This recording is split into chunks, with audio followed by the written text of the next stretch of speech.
Gente, tudo bem? Hoje eu estou aqui com a Paula. A Paula é baiana e autora do blog No Mundo da Paula. Ela vive fora do Brasil já há 9 anos. Ela ficou 4 anos e meio estudando e morando em Paris. Hoje, inclusive, ela tem um passaporte francês. E agora ela está em Londres. Tudo bem, Paula? Oi, tudo bem, gente? Então, hoje o que a gente vai falar? A gente vai falar sobre a Turquia, porque a Paula é completamente apaixonada por lá. Eu não sei nada de Turquia, e mais precisamente a gente vai falar de Istambul, porque a Paula já esteve lá pelo menos 5 vezes. Só no ano passado ela foi 3, e uma delas ela ficou um mês para estudar turco. Acreditem se quiser. Então, para quem não sabe, Istambul é uma das maiores cidades da Turquia, é a maior cidade, a quarta maior do mundo. Ela até rivaliza com Londres como a mais populosa da Europa, e ela tem 13 milhões de habitantes, mais ou menos, na área metropolitana. Os brasileiros não precisam de visto e a moeda lá é a lira turca. Tô certa, Paula? Me conta o que tem de tão maravilhoso em Istambul para você ir tanto. Exatamente. Para mim é difícil falar de Istambul, é mais ou menos como eu falar sobre amor, assim. O que me cativou, assim, na minha primeira vez que eu fui a Istambul, eu já tinha muita vontade de ir, porque é uma cidade belíssima, eu já tinha visto fotos, mas na primeira vez que eu fui para Istambul, a coisa que me motivou, assim, que eu achei que me encantou mais é essa questão de ser uma cidade de contrastes. Ela é muito moderna, tem centros financeiros, arranha-céus, e tem também mesquitas, tem bazares tradicionais, é meio que os opostos, assim, e eles vivem muito bem com isso. A impressão que eu tenho é que a cidade vive... Às vezes a gente vê assim, os velhinhos turcos com as roupas tradicionais e tal, e a gente vê também gente muito moderna. Eu acho que foi isso que me atraiu na cidade. E me diz uma coisa, bom, é um país muçulmano, né? E como é que é para uma mulher viajando sozinha lá? Assim, é seguro, é tranquilo? Tem alguma coisa, algum cuidado diferente que a gente tenha que ter? Porque normalmente a gente morando no Brasil, a gente já tem, a gente já se cuida. Mas aí, nesse sentido, teria alguma dica, alguma coisa diferente? Olha, pelo menos em Istambul, em outras partes da Turquia, claro, é diferente. Como eu falei, Istambul é uma cidade bem moderna. Em Istambul não tem tanta coisa assim. Geralmente a gente não vê muita gente de short curto, tipo, a mulher de short ou saia muito curta. Mas, em oposição, eu vi muita mulher de barriga de fora, mostrando com piercing no umbigo. E, geralmente, as de short curto geralmente são turistas, assim. As mulheres que vão e ficam nos bairros turísticos não tem tanto problema assim. Claro, tem as olhadas, esse tipo de coisa, mas eu não acho tão perigoso assim para uma mulher viajando sozinha. Claro, se você for numa mesquita ou em certos lugares que você precisa vestir alguma roupa assim mais composta, é uma coisa, mas eu não acho tão diferente assim. Se você se vestir com roupas que não sejam tão curtas, eu acho tranquilo. Tranquilo. E me diz uma coisa, para a gente conhecer bem a cidade, né? A gente está falando que é uma cidade bem grande, bem moderna e tal, imagino que tem bastante coisa para fazer. O que você sugere, quantos dias, mais ou menos assim, que tu acha o mínimo, né? O mínimo de ficar. Olha, eu diria uns 4 dias para a cidade, assim, porque é uma cidade grande, tem palácios, tem mesquitas, tem muitas coisas que você pode fazer em várias horas, que você precisa de tempo. O centro histórico da cidade, que é Sultanahmet, que você tem muita coisa para fazer, você precisa de horas para ir na Hagia Sofia, para ir na Mesquita Azul, tem um palácio lá perto também. Eu acho que precisa de pelo menos uns 4 dias em Istambul. Então, de destaque, de coisas para fazer, o que você destaca, assim, que não pode faltar numa viagem para lá, para Istambul? A Mesquita Azul, que é assim, o cartão postal da cidade, acho que quase todo mundo já viu a Mesquita Azul, ela é lotada, sempre tem muita turista. Primeiro a Mesquita Azul, a Hagia Sofia eu acho que é assim, incrível. Na verdade, a Hagia Sofia ela é um prédio que já foi mesquita, já foi igreja ortodoxa, assim, já foi muita coisa, entendeu? E hoje ela é um museu.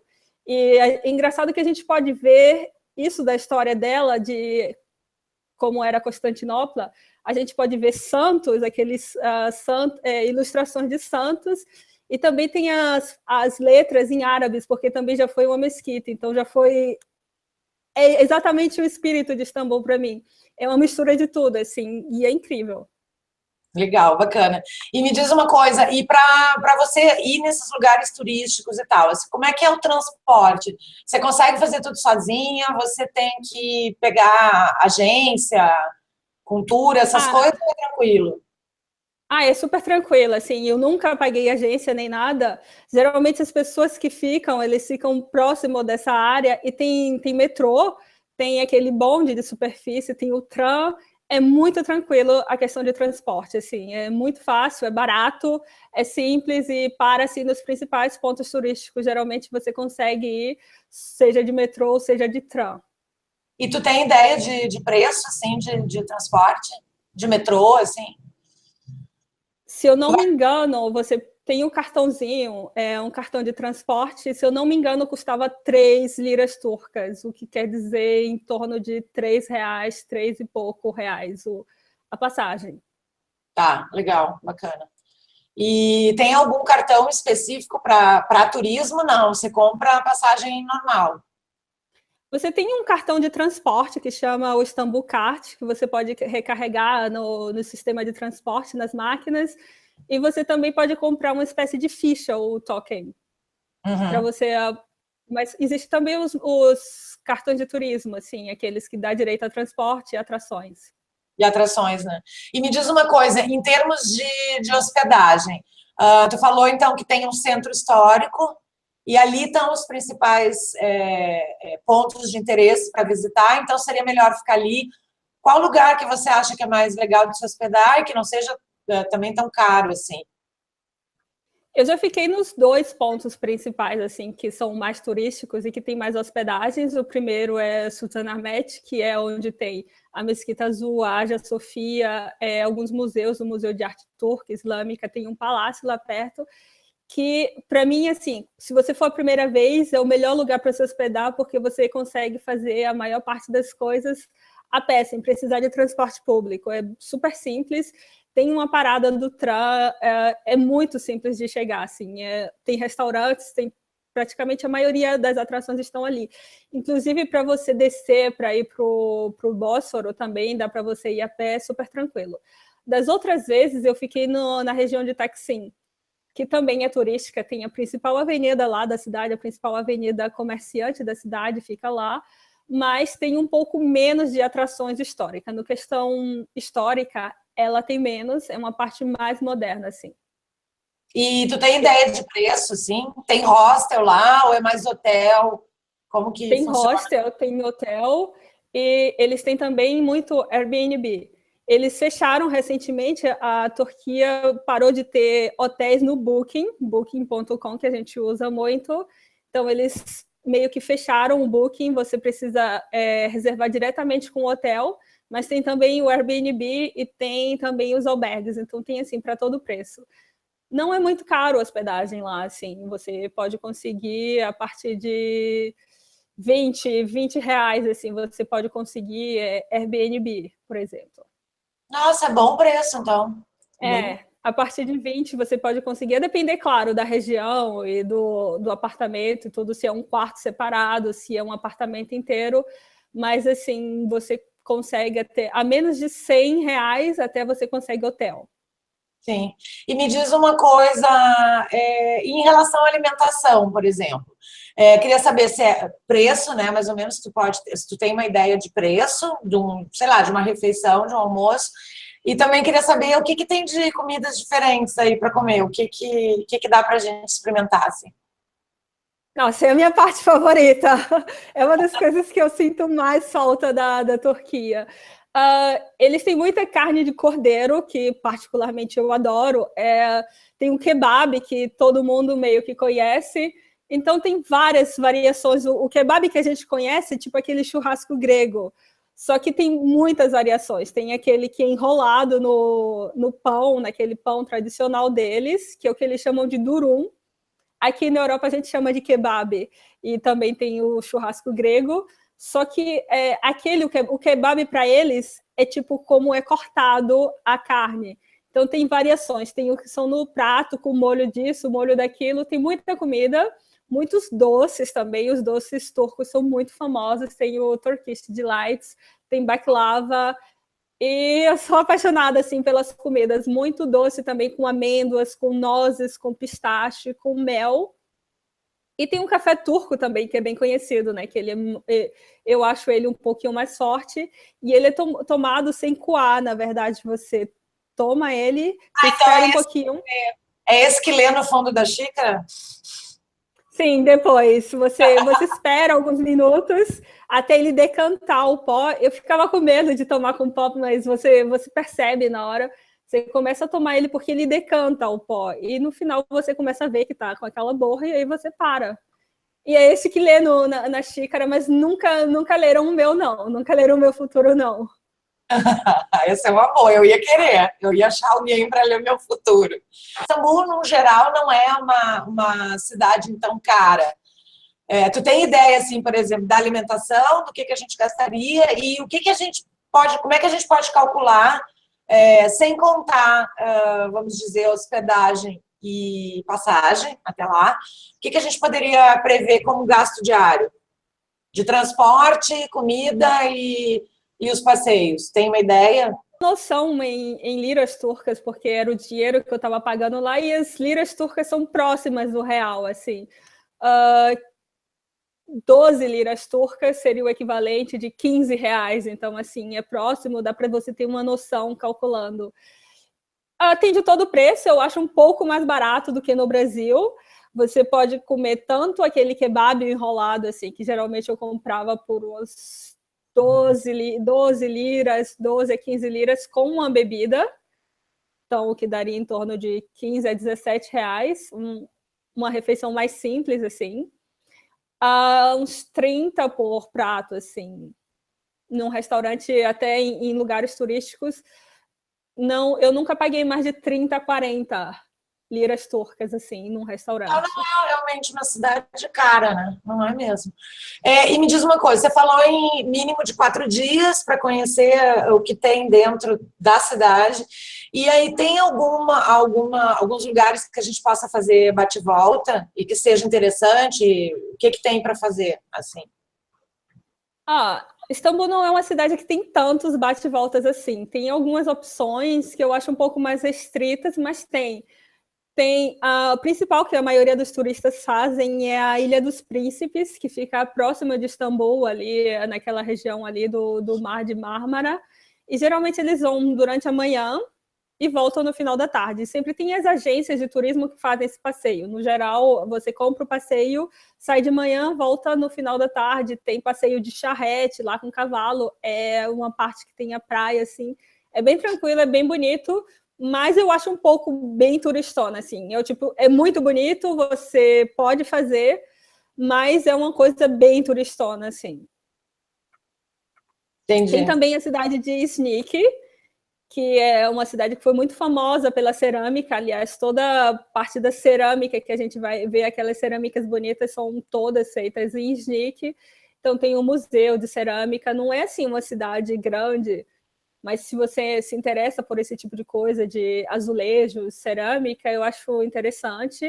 E tem também Bursa, que é a quarta maior cidade da Turquia, fica uns 250 quilômetros, então pode até fazer uma passeio bate-volta, mas se você quiser ficar 2 dias lá, passar uma noite, lá é mais tranquilo. E que é uma cidade relativamente grande, tem museus, tem algumas coisas para fazer, assim. Mas não é uma opção que muita gente vai.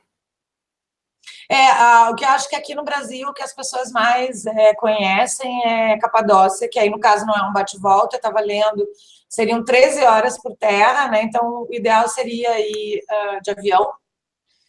E sim. Tu chegou aí, não? Não foi. Tá na minha lista. Tá na lista. Vai voltar, né? Já foi 5 vezes, né? Porque breve. Então eu sei que mais ou menos parece que de avião é 1 hora e por terra seriam 13 horas, e aí acho que Capadócia não seria bem um bate-volta, seria acho que alguns dias, né, para poder se hospedar nos hotéis de pedra e tal, essa coisa toda. A outra coisa que eu queria te perguntar, que a gente falou um pouquinho mais no começo, falou sobre as roupas, né, que a gente não vê tanta gente de shorts e tal. Teve você mudou alguma coisa no seu jeito de vestir normal, no teu dia a dia? para não ter nenhum, para não pagar nenhum mico, ou para, dizendo melhor como eu acho que tem que ser, respeitar a cultura do lugar que você está visitando? Teve algum lugar que você deixou de ir por causa disso? Sim, eu tive que me adaptar. A questão é que da vez que eu fui, as primeiras vezes que eu fui em temporada que ainda estava um pouco frio, então eu estava de casaco, era mais tranquilo para se vestir. Então era sempre calça ou vestidos mais com meia calça grossa e casaco, então estava mais tranquilo. A vez que foi mais complicado foi quando eu fui para passar um mês, porque era verão, e verão lá é bastante quente, estava na média dos 30 graus. E como eu não tenho sorte, era também Ramadã, que é o período religioso deles, que é um período de recolhimento. Seria mais ou menos como era a quaresma para a gente, que é cristão, mas a quaresma antigamente, que algumas pessoas não comiam carne, não faziam algumas coisas. Então, sim, eu fiquei muito preocupada quando eu fui dessa última vez, porque eu acredito que eu tô lá, eu tenho que respeitar, eu tô lá, não é a minha casa, então a gente tem que se comportar melhor do que o que a gente se comporta quando a gente está em casa, você tem que se adaptar ao local. E eu fiquei com muitas dúvidas de como me vestir, porque ia fazer muito calor e eu não queria também mostrar muito o meu corpo. Então, eu levei só calça jeans. E primeiro eu comecei a usar umas roupas mais larguinhas, assim, tipo bata, assim, sabe? Na parte de cima, eu comprei também alguns lenços para colocar aqui, se eu tivesse de regata. E aí eu fosse para certos lugares para cobrir um pouco aqui o colo e o braço. Mas quando eu cheguei lá na Turquia, eu vi que eu tinha sido muito cautelosa. Não precisava ser tão cautelosa assim. É melhor do que você fazer a mais do que a menos, né? Então, depois eu vi que eu tinha sido muito cautelosa, eu vi muitas turcas de camiseta e até de mostrando o umbigo, muita menina de cropped top mostrando o umbigo, então eu relaxei um pouco mais e comprei outras roupas. Então eu estava usando camiseta, regata, assim, normal, não decotada, porque eu não vi muita gente usando camiseta decotada, mas no final eu estava de regata e de calça jeans, assim. O que eu não fiz foi mostrar as pernas, porque eu não vi ninguém fazendo. E me diz uma coisa, por exemplo, nesses lugares turísticos, nas mesquitas, por exemplo, etc., eles têm o lenço lá, como em alguns lugares a gente vai, que eles já têm, ou você já tem que viajar com isso, sabendo que vai ser necessário cobrir a cabeça? Então, para ir nas mesquitas, a gente precisa se vestir de acordo, claro. Então, algumas mesquitas, tipo a Mesquita Azul, eles emprestam para você um lenço para cobrir, só que eu prefiro levar o meu, sabe? Aquele lenço que todo mundo usa, eu não queria usar. Então, eu levo só um echarpe mesmo, algum lenço que eu tiver, alguma coisa simples, e aí eu cubro a cabeça, não precisa amarrar de maneira diferente, só você cobrir mesmo. Assim como se você tiver, por exemplo, claro, de short você não pode entrar. Homem também, homem precisa estar de bermuda, sabe? Se homem tiver homem precisa estar de calça, se tiver de bermuda não entra, esse tipo de coisa. Você tem que cobrir as pernas e tem que ser algo que não seja muito colado no corpo. Por exemplo, da vez que eu estava de legging, mesmo eu estando com vestido por cima que cobria, assim, que cobria o bumbum, ficava até na metade da minha perna, a legging, ela dá muita forma ao corpo, assim. Então, eles pediram para eu usar uma espécie de saia lá, uma saia mais folgada, mais larga, assim, porque a perna estava muito apertada. Entendi. Entendi. Mas só na mesquita. Então, se você não for entrar nas mesquitas, não precisa. Bom, então eles são bem rígidos nesse sentido, então. Eles cuidam bem, né? Porque tem alguns lugares mais tranquilos.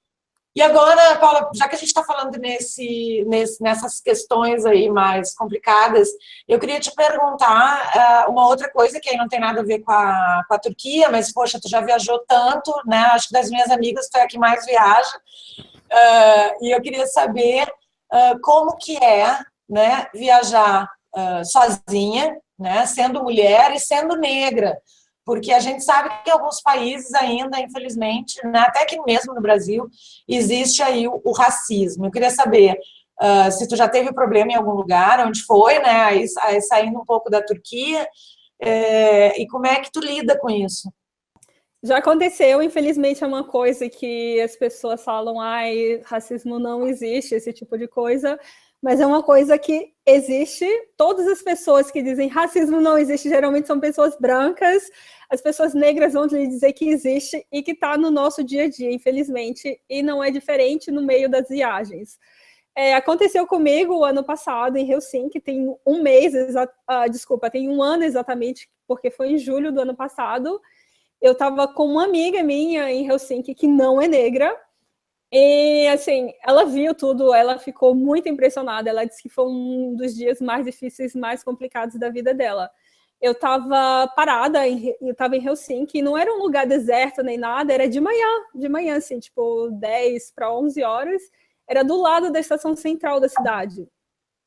Então, a gente estava num ponto de ônibus, assim, esperando para ver qual era o trem, o transporte que a gente ia pegar, e tinha um homem que começou a olhar para mim, mas você sente no olhar dele um olhar de ódio, um olhar de ódio mesmo, um olhar de racismo, do que seja. E, assim, eu até entendo que há países que as pessoas não estão acostumadas a ver pessoas negras, porque existem países que não têm uma imigração tão grande. Eu moro aqui em Londres. Londres é um país é uma cidade muito diversa, que tem gente de mais de 100 países que falam mais de 200 línguas diferentes. Mas há países que não têm uma diversidade tão grande, principalmente os países do leste europeu, para onde eu viajei, que durante muitos anos foram comunistas e que não têm imigração, ou bem pouca, e que eles não estão realmente acostumados, eu até entendo.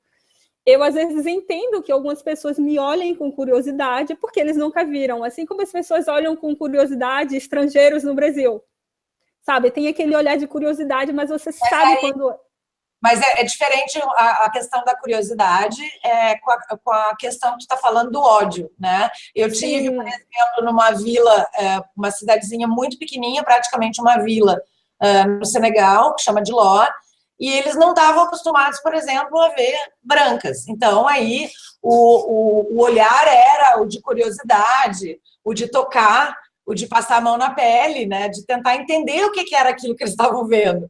Mas é muito diferente do que tu está falando em relação ao olhar de ódio, né? É isso que é... Sim, exatamente, porque eu conheço esses dois tipos de coisa, porque eu já vivi os dois tipos de coisa. Eu entendo que as pessoas achem diferente, mas você sabe, você percebe quando é. E nesse caso era um olhar de ódio mesmo, você sente na expressão da pessoa. E aí ele começou a me encarar, mas de uma forma muito inconfortável, e cada vez mais inconfortável. E o que eu fiz foi que eu comecei a olhar para ele também. Eu não abaixei os olhos porque, afinal de contas, eu não estava errada, sabe? Ele me olhando, mas com um olhar muito forte. Assim, era um olhar muito penetrante, e eu comecei a encarar ele, mas era muito forte, assim. Acho que não dá para eu explicar muito bem, só você vivenciando. E a minha amiga começou a ficar com muito medo, porque ela sentiu uma tensão muito grande. Como eu estava na mira de fogo, eu não percebi tanto. Mas ele começou a me olhar e ele estava com uma espécie de blazer, um casaco, e ele pôs a mão aqui dentro. Quando ele pôs a mão aqui dentro, eu pensei que ele ia sacar uma arma. E, assim, foi muito pesado, sabe? Foi uma coisa muito, muito pesada. A minha amiga me puxou pelo braço porque ela ficou com medo, assim. Tanto é que eu também pensei que ele ia sacar uma arma e ele ia atirar em mim. Porque, assim, foi realmente o gesto que ele fez quando você vai sacar uma arma. E aí a minha amiga me puxou e a gente saiu, sabe? E ele não parava de olhar para mim. Tanto é que a minha amiga também pensou exatamente a mesma coisa, mas isso não foi tudo, isso foi só de manhã. Aconteceu mais à tarde. Nesse mesmo dia, eu estava passeando mais tarde, tipo, já tinha meio que não esquecido aquilo, mas eu tentei que aquilo não estragasse o meu dia. E eu estava passeando, assim, andando, e um cara olhou para mim e disse uma palavra. Você sente pela expressão da pessoa que não é coisa boa. E ele disse uma palavra, e daí eu liguei para uma amiga minha que fala finlandês, que mora na Finlândia, e eu disse, Grazi, o cara me falou uma palavra X.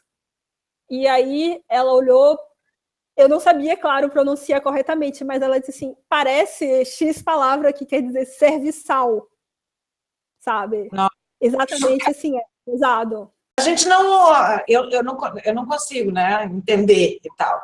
E a minha pergunta agora como que a gente lida, né? Porque você encarou o primeiro cara Você encarou, o segundo, você não disse o que você encarou, o que você fez. Como é que a gente lida com isso da melhor maneira, né? Vamos tirar o emocional, porque a vontade era de pular no pescoço e esganar, né? Eu teria essa reação, que eu não sou uma pessoa calma. Mas como é que a gente lida sem se machucar, no sentido ou de se expor a um risco mais grave, né? Porque se machucar emocionalmente, obviamente que sim, não tem o que fazer. Mas como é que você lida com isso? O que você aconselha num caso desse? Olha, eu não tenho raiva da Finlândia, muitas pessoas me perguntaram isso, eu conheci também pessoas muito legais, finlandeses muito legais, pessoas muito legais. Mas eu conheci também o outro lado, eu conheci pessoas racistas, eu tive uma experiência ruim, mas não que eu ache que todos os finlandeses são racistas, mas eu tive essa experiência, inclusive eu escrevi no meu blog falando sobre isso. Pela minha experiência, eu não voltaria sozinha, porque eu tive uma má experiência, eu fui 2 vezes na Finlândia, a primeira vez eu não tive nenhum problema, a segunda vez eu tive. Hoje eu não sei se eu voltaria sozinha, assim. Eu, Paula, negra. Eu acho que depois de ter essa experiência, é normal que eu queira um pouco me preservar. Durante algum tempo, eu fiquei com um pouco de receio. Engraçado que logo depois da Finlândia, eu fui para a Finlândia em julho. Em agosto, eu fui para a Rússia, porque, né? Para que ser fácil se você pode ser difícil? E eu ainda tenho algumas reações, assim, se eu viajar principalmente sozinha, mesmo viajando com outras pessoas. Se eu ver, por exemplo, uma pessoa branca de cabelo raspado, alguma coisa assim, eu tenho um certo... Como é que eu posso dizer? É meio que uma reação, eu fico com um pouco de medo, eu não vou mentir para você. Se eu for em algum país eslavo, assim, se eu for numa Polônia, se eu for algum país que não tenha muito negros, que eu ver uma pessoa branca com certos tipos de roupa olhando para mim, eu me sinto ameaçada ainda. Mas, assim, geralmente eu vou. Mas, como foi recente, tem um ano, fez um ano agora, eu ainda tento não ir sozinha para esses lugares. Assim, eu irei sozinha, claro, eu não vou deixar isso me abater. Mas se eu puder ir, por enquanto, com uma pessoa, porque isso ainda está meio vivo, sabe? Foi só um ano. Eu ainda tenho certos receios, assim. Eu sempre viajei sozinha. E as pessoas, a maioria das minhas amigas que viajam também sozinhas são brancas. Então, assim, elas pensam em segurança como mulher. Só que o que elas não entendem é que, assim, eu ainda tenho esse contrapeso. Além de ser a segurança como mulher, sim, eu tenho a segurança, eu preciso também pensar que eu sou uma pessoa negra e que sim, eu não tô... pode acontecer, infelizmente pode acontecer esse tipo de coisa comigo. Entendi. É chocante isso nos tempos de hoje, assim, ainda é uma coisa que me choca e é uma coisa que as pessoas não falam, né? Você não vê isso.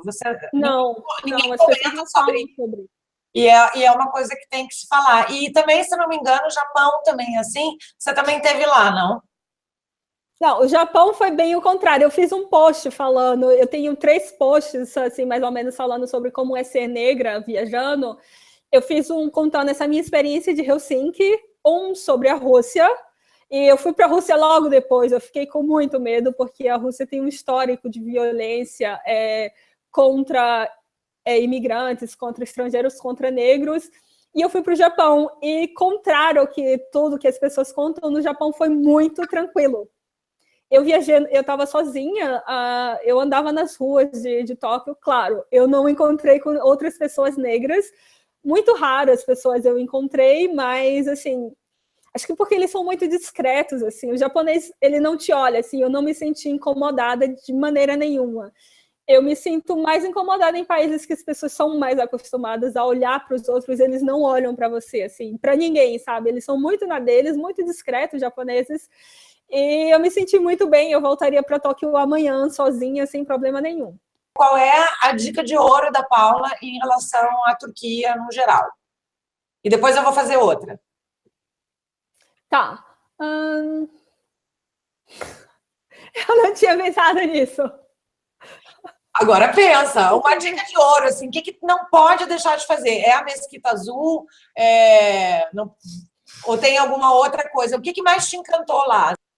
Eu acho que a dica de ouro, assim, que a gente falou da Mesquita Azul, bom, a gente não falou do Bazar, que é um lugar assim que eu adoro, mas que você precisa ir com calma e pechinchar muito, porque eles vão lhe dar um preço. E o preço vai ser 5 vezes maior, porque eles sabem que você é turista.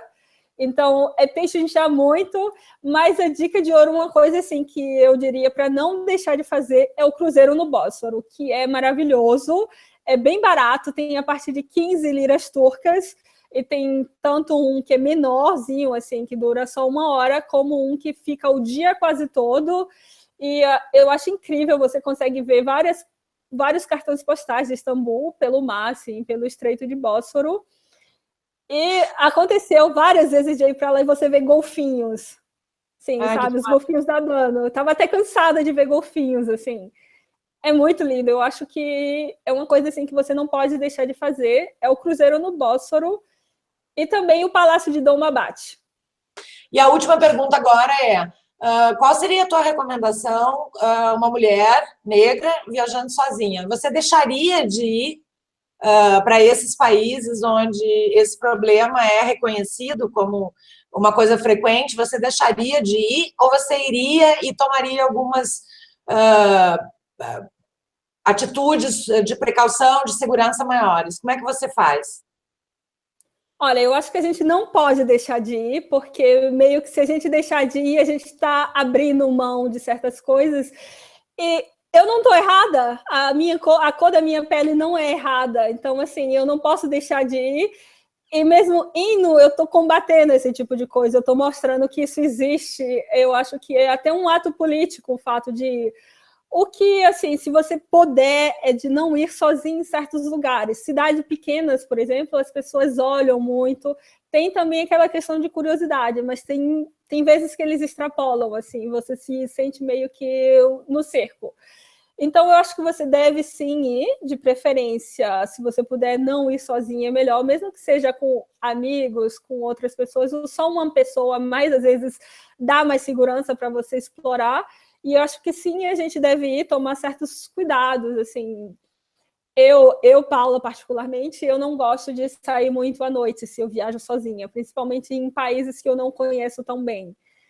Então, é só você tomar certos cuidados de segurança, você não está saindo tanto à noite sem cuidado, esse tipo de coisa, mas eu acho que sim, tem que ir e a gente precisa ir porque a gente precisa mostrar para o mundo, sim. É isso aí. Paula, super obrigada. Eu vou deixar aqui os links no vídeo, né, como a gente tem feito. Quem tiver alguma dúvida sobre a Turquia no geral, a Paula tem muitos posts lá, eu vou deixar o link aqui no Mundo da Paula. Quem quiser deixar alguma pergunta, ela vai responder também, é só deixar aqui embaixo nos comentários. E é isso, até o próximo vídeo. Paula, super obrigada por estar aqui, por ter aceitado. E também quem é mulher, negra, e tiver alguma dificuldade em viajar, a Paula pode conversar sobre isso, é um assunto que a gente tem que conversar mais. Também pode deixar sua dúvida, seu comentário, se teve alguma experiência ruim, deixa aqui para a gente discutir esse assunto. Paula, obrigada. Se tu quiser deixar aí um recadinho final. Só queria mandar um beijo, obrigada a todo mundo por assistir. E espero que vocês tenham gostado um pouquinho da Turquia, espero ter despertado um pouco da paixão por esse país.